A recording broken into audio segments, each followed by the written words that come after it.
Hello, everyone, and welcome back. Today we have a very special lesson designed to help you handle your daily life in English with total confidence. By the end of this video, you will be able to invite your friends to hang out, make professional appointments, tell the time perfectly, and handle any phone call without feeling nervous. Hi, Daniel. I am so excited for this because, to be honest, talking on the phone in English still makes me a little bit sweaty. Dot is completely normal, Emma. Even native speakers sometimes get a bit nervous on the phone. But don't worry, we are going to learn everything you need, from simple greetings to the 5 steps for a perfect voicemail. That sounds great. So where do we start? Let's start with something we do every week, making plans. Imagine you want to meet a friend this weekend. What is the first thing you would ask? I usually say, are you free this weekend? Perfect. Are you free is the best way to open the conversation so the other person knows you want to make a plan. You could also ask, what are you doing tomorrow? Or do you have any plans? Oh, I like, are you around this weekend? It sounds very friendly. It is. Now, listeners, it's your turn. Try repeating after me. Are you free on Saturday? Great. Now, Emma, if I ask you that and you're busy, how do you say no politely? I would say, I'm sorry, I'm busy this time, but I should offer another time so I don't sound rude, right? I could say, I'm busy on Saturday, but how about Sunday? Exactly. That keeps the conversation kind and friendly. If you just say no, it might sound like you don't want to see them. That actually reminds me of a funny mistake I made last month. I told my friend I am not go to the park when I meant I couldn't go. Ah, a classic mistake. To talk about future plans, we use a special structure, be going to plus the action. So you should say, I'm not going to go to the park, or simply, I'm not going. Right, I'm going to study, or we are going to watch a movie. Daniel, can you explain why we use this instead of just the present tense? We use be going to for intentions or plans we decided before the moment of speaking. Like if you already bought tickets for a concert, you say, I'm going to a concert this Friday. Okay, I think I've got it. I'm going to visit my friend tomorrow. Is that right? Spot on. Now, before we move to telling time, let's take a quick second. If you're finding these phrases helpful, please hit that like button and subscribe to our channel. It really helps us keep making these lessons for you. Yes, please subscribe. It makes me happy to see our community grow. So, Daniel, once we agree to meet, we have to pick a time. Telling time in English can be tricky with all the quarters and halves. It can be. In America, we don't usually use the 24-hour clock. We rely on AM for the morning and PM for the afternoon and evening. I remember that AM means before midday and PM means after midday. But how do we say the minutes? There are a few ways. If it's 10:06, you say 10:06. For 11:15, you can say 11:15 or a quarter after 11. What about 3:30? You can say 3:30 or half past 3. Oh, I have a challenge for our listeners. I'm going to describe a time and you try to say it out loud. The hour is 5 and the minutes are 45. How do you say that? You could say 5:45 or a quarter to 6. Good job if you got that. Emma, what if we are meeting at exactly 2 o'clock? That's easy. It is 2 o'clock. Perfect. Now, Emma, let's talk about numbers for a second. This is the number one thing that trips up learners, the difference between 13 and 30. Ah, yes. I once told my boss I would be 30 minutes late when I meant 13. He was not happy. Oh no, the secret is in the stress. For 13 numbers, like 13, the teen is long and high. For 30 numbers, like 30, the first part is strong and the end is short, sounding almost like a d. 30. 13, 30. Is that better? Much better. Emphasize that teen. Listeners, try it with me. 15.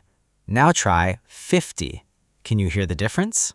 That is so helpful. It's also important for dates, right? Because we use ordinal numbers like first, second, and third. Exactly. We don't say July 4, we say July 4th. Most numbers just add a th sound at the end, but be careful with the irregular ones. First is first, second is second, and third is third. And don't forget fifth is fifth, and 12th is 12th. Those spellings are a bit strange. They are. Now, let's get to the part you were nervous about, the phone. Emma, let's do a role play. Imagine you are calling a repair service because your washing machine is broken. I'll be the receptionist. Okay, I'm ready. Ring, ring. Midtown Repair Service, Daniel speaking. How can I help you? Hello, my name is Emma. I'm calling because my washing machine stopped working. I'm sorry to hear that. One moment, please. I'll see if a technician is available to talk to you. To the audience, did you hear that? I'm calling because is a secret weapon phrase. It gets right to the point. I'm afraid our technician is in a meeting at the moment. Would you like to leave a message? Yes, please. Could you ask him to call me back as soon as possible? My number is 472-555-8901. Let me read that back to you. 472-555-8901. And could you spell your last name for me? Sure.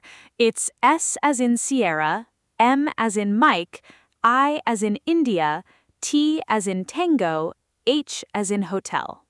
Thank you, Emma. I'll give him the message. Thanks for calling. Whew, that wasn't so bad. But Daniel, what was that S as in Sierra stuff? That is the phonetic alphabet. On the phone, letters like B and D or M and N sound very similar. To avoid mistakes, we use a specific word for each letter. Oh, like A as in Alpha and B as in Bravo. Precisely. If you have a difficult name or address, using these words will make you much easier to understand. Rachel's English has a great list of these: Alpha, Bravo, Charlie, Delta, Echo, and so on. I should definitely memorize those. Now, what happens if the connection is bad? Sometimes I can't hear anything and I just want to hang up. Never just hang up. That can seem rude. Instead, use polite phrases like, "I'm sorry, you're breaking up," or "We have a bad connection." You can ask, "Could you speak a little louder, please?" or "Could you repeat that more slowly?" And if I really can't hear, I can say, "Shall I call you back?" Exactly. It shows you are being patient and professional. What if I dial the wrong number? I always feel so embarrassed. Don't be. Just say, "Oh, I must have dialed the wrong number. Sorry about that."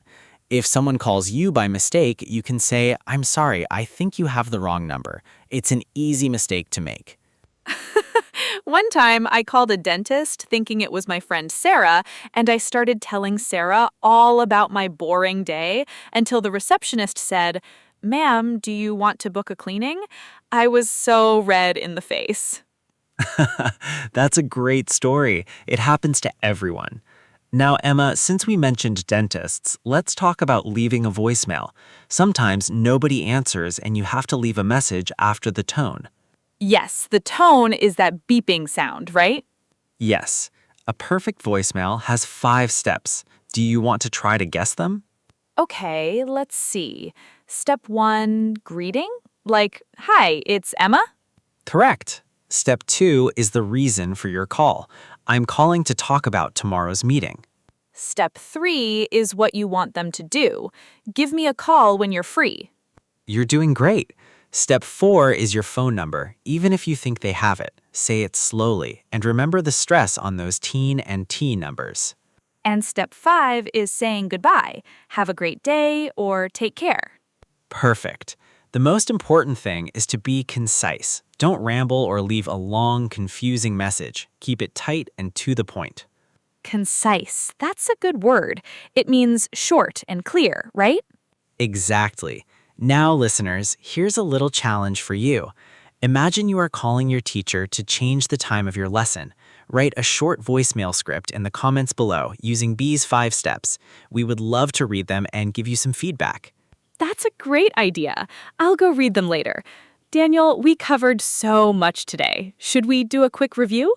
Let's do it. First, we learned how to invite friends using Are You Free? And we learned to use be going to for our future plans. We practiced telling time with AM and PM and the difference between 13 and 30. We also learned how to identify ourselves on the phone. This is Emma speaking, and how to handle bad connections politely. And finally, the 5 steps for a perfect voicemail. You guys did amazing work today. I feel much more confident now. I think I might actually call my friend instead of just texting. That is the spirit. Remember, the secret to learning English is practicing a little bit every single day. Don't be afraid to make mistakes. That is how we learn.